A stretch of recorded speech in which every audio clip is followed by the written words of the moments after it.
Do you think freezing to death is something that happens after many hours out in the cold? No.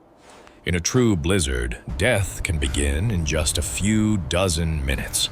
No drama, no warning, just your body slowly betraying you. Today, we have weather forecasts, thermal clothing, phones, and rescue teams. But imagine you are a medieval farmer standing in the middle of a white-washed field. When the wind shifts, snow starts lashing your face like sand, and the sun disappears faster than you expect. No map, no lights. No one knows where you are. Hollywood has taught us that people in the past were used to hardship, that they were tougher than we are. That is a comforting lie. The truth is, they died in large numbers.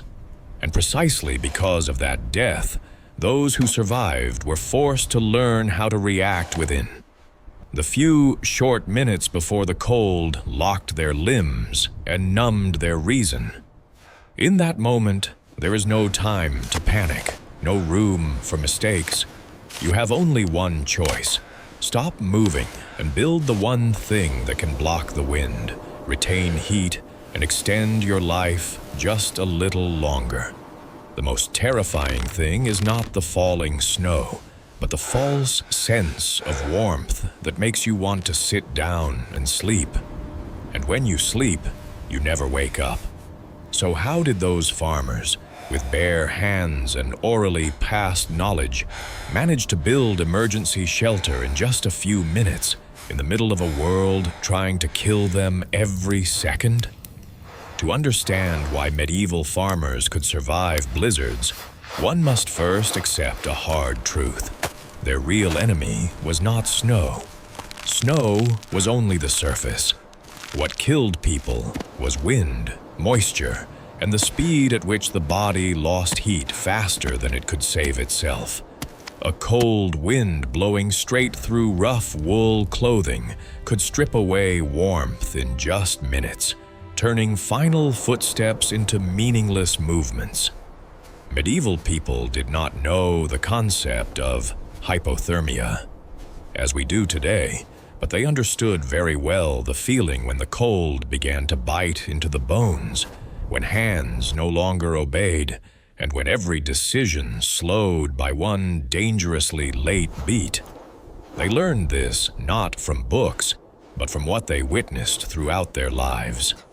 A neighbor who never returned from a winter market, a shepherd found stiff beside a fence, a child who fell asleep in the snow and never opened their eyes again.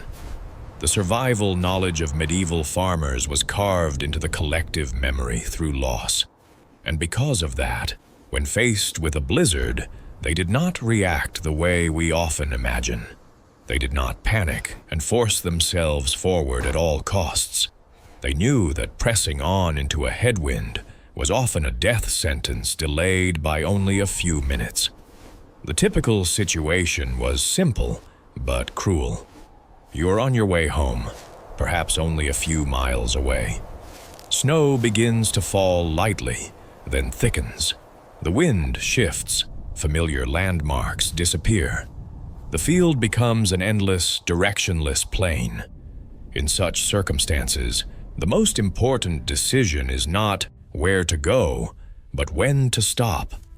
Modern people are taught that they must keep moving to stay warm, but for medieval people, experience taught the opposite. Continuing to move in strong wind only made the body lose heat faster and burned through its last remaining energy. Therefore, their first decision was reflexive, to stop immediately.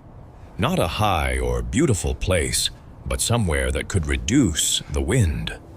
A snowbank, a hollow, the edge of a wooden fence, or even just the wind-sheltered slope of a small mound. Here, we begin to see the great difference between modern survival thinking and medieval survival thinking. They did not try to build something like a house. They tried to turn the snow itself into an ally because they knew one seemingly paradoxical truth. Compacted snow retains heat better than cold, moving air.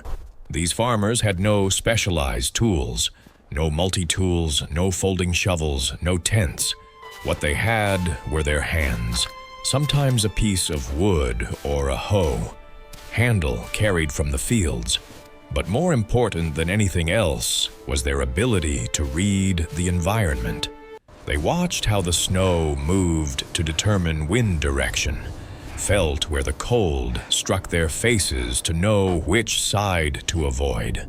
This was not an advanced skill, but something forged through thousands of hours of outdoor labor in the damp cold of medieval Europe.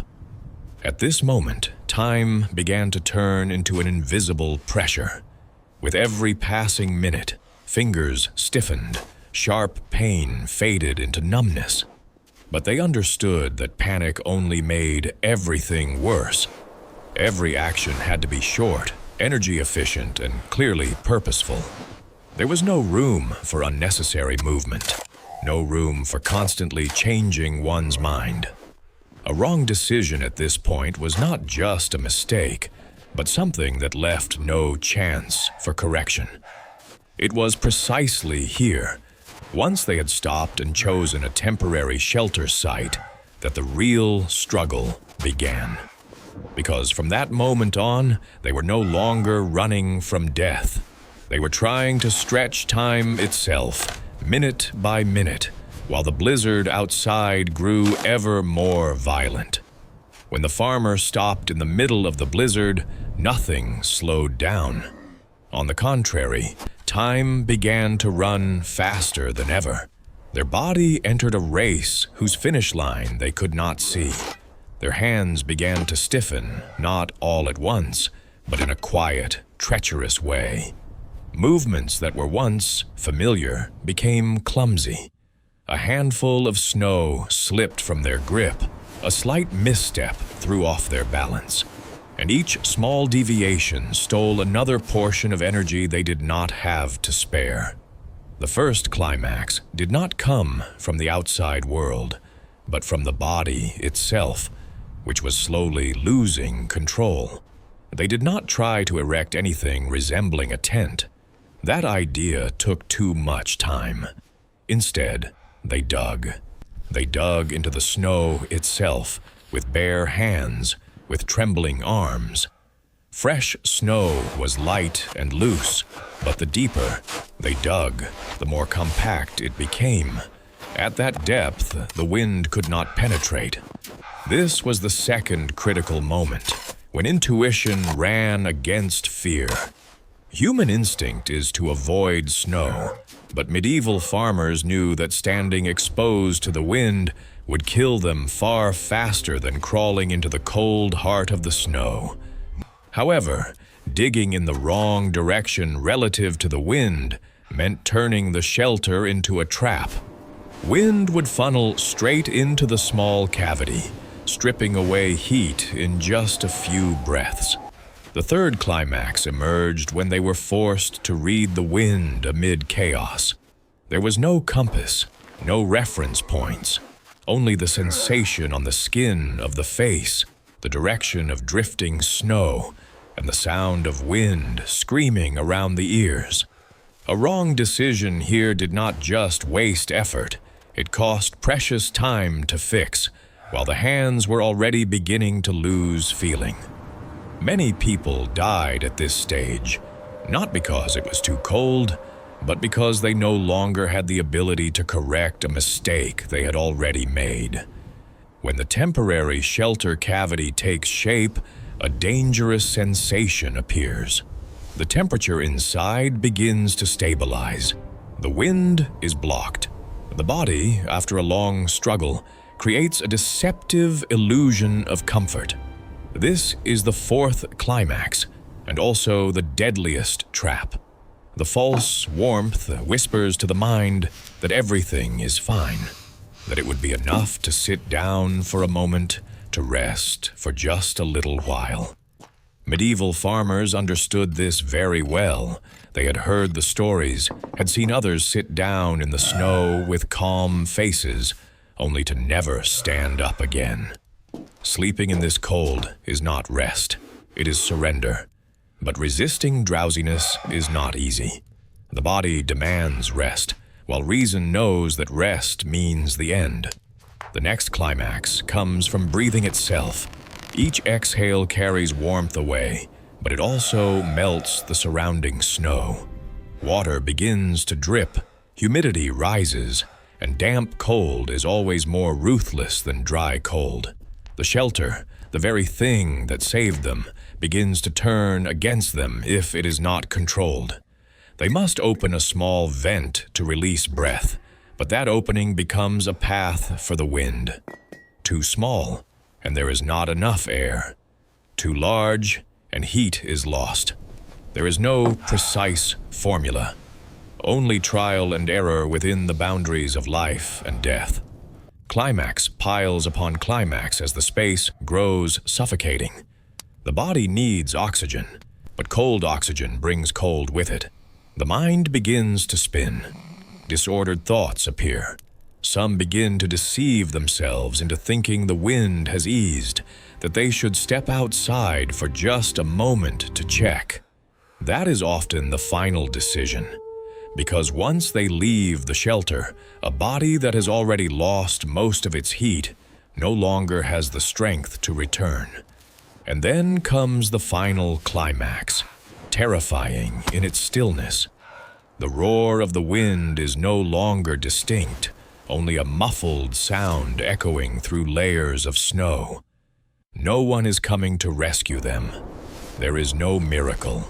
There is only a single human being curled within the white darkness, struggling to stay awake, struggling to maintain the smallest movements, to remind themselves that they are still alive. In that moment, the shelter is no longer a structure. It becomes a fragile boundary between existence and disappearance. It is precisely at this point, when everything seems to have reached its limit, that an even harsher truth begins to reveal itself. The harsh truth that medieval farmers understood very clearly is this: a snow shelter was not meant to live safely. It was only meant to prevent immediate death. That is the twist. What they had just built, with bare hands and the last few minutes of consciousness, was not a complete solution. It was only a temporary break, slowing the body's slide toward death. There was no concept of a warm night through the storm. There was only one question: how long could it delay the end? The farmer did not sit inside that shelter waiting for dawn in any romantic sense. They waited for a small, almost desperate sign: the wind weakening, the snowfall thinning, or simply the body remaining alert enough to stand when necessary. Many snow shelters were never left, not because they failed, but because they did exactly what they were meant to do: trade an instant death for a slower one. And in the history of survival, sometimes slower is enough to make a difference. This is where all heroic illusions collapse. There is no triumphant victory, no perfect skill, no scenario where you do everything right and emerge untouched. Even those who survived the storm carried consequences for the rest of their lives. Fingers that never fully bent again, lungs weakened by cold air and dampness, joint pain that returned every winter. Survival is not without cost. Survival is the acceptance of that cost in order to continue existing. The story's answer lies here. Medieval farmers did not see snow shelters as victories, nor did they see them as failures. To them, it was a rational action in an unforgiving world. They did not dream of controlling nature. They only sought to avoid being crushed by it immediately. And it was this cold clarity, not strength or blind courage, that allowed humanity to endure the longest winters. When we look back, we often want to assign the past simple, inspirational stories, but the truth is far more complex. A snow shelter does not teach us how to defeat the cold. It teaches a harder lesson. Sometimes survival is nothing more than buying a little more time in the hope that another chance may come. When the story closes, what lingers is not the technique of digging snow, nor the dexterity of bare hands in the freezing cold. What remains is the image of an ordinary human being, without heroism, without glory, standing before nature and choosing not to give up immediately. That medieval farmer did not defeat winter. They simply refused to let winter end them too soon. And sometimes that alone is a dikisi, quiet miracle. We live in an age of such convenience that cold has become little more than discomfort. When it is too cold, we turn on the heater. When we are lost, we open a map. When danger appears, we call for rescue. Because of this, we gradually forget that humans once existed in a world without a safety cushion, where every decision carried the weight of life and death. Those crude snow shelters were not just emergency solutions. They were the collective memory of humanity, proof that our ancestors learned to observe, adapt, and remain humble before nature, rather than cling to the illusion of controlling it. The greatest lesson does not lie in the snow, but in how humans face the limits of their own bodies. Medieval farmers understood that the body has limits, that time has limits, and that nature shows no mercy. But they also understood that within those very limits, there are still small choices that can make a difference, not to live more comfortably, but to retain the chance to keep going. It is a form of hope very different from the ones we usually hear about. Not flashy, not loud, but enduring. Perhaps that is why this story still matters today. Not to teach us how to dig snow, but to remind us that human survival does not begin with strength, but with clarity in the worst moments. When everything becomes harsh, when plans collapse, when no perfect solution remains, choosing not to surrender immediately may be the most important decision of all. If you place yourself in that situation, in the middle of a blizzard, with no one around and no technology to help you, what would you do to extend your chances of survival? Share your thoughts in the comments. And if you want to continue exploring forgotten survival stories, the hidden corners of history where people paid a price to exist, subscribe to the channel and turn on notifications.